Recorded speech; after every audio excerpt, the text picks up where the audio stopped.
İnne ehlel ard merhumun ma yexafun və addul əmanətə və amilu bil haqq.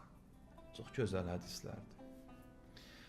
Həzrət bu şərif hədisində buyurur ki, yer əhli, yəni insanlar, nə qədər ki günahdan qorxurlar, diqqət edin, insan nədən qorxmalıdır? Günahdan.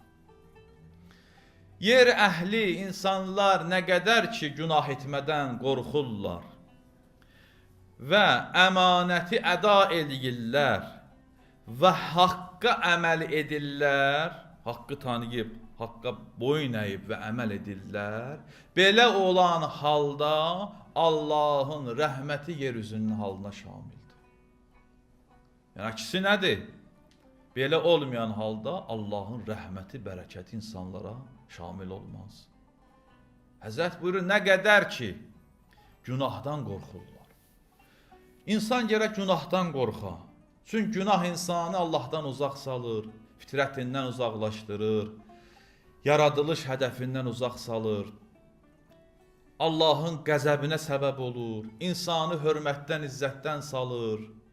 Müsbət qorxudur, qardaşlar. Gərək bizdə ola. İnsan günahdan qorxa. Günahdan qorxmayan insan uçuruma gedir. Günaha ki cəsarətlə yanaşır, deyir eləyəcəm bunu. Günahda insan gərək cəsarətli olmaya, qorxaq ola. Günaha cəsarətlə yanaşmaq, günah etmək, yəni ilahi hududi, Allahın qoyduğu çərçivəni pozmaqdır. Qədimdə bu cür idi, insanlar günahdan qorxurdular, rüsvay olmaqdan qorxurdular, deyirdilər ki, Allah qorxusu var insanlarda. İndi yox, indi o qədər günahları adiləşdirdilər. O qədər günah eləmək adiləşdi, insanların bir çoxları fəxr eləyir. Qədimdə şərab içən gizlində içərdi, indi şərabı içməyi özünə bir iftixar bilir, cəsarət bilir, sosial şəbəkədə paylaşır, şəkilin paylaşır, iftixar edir günahı ilə.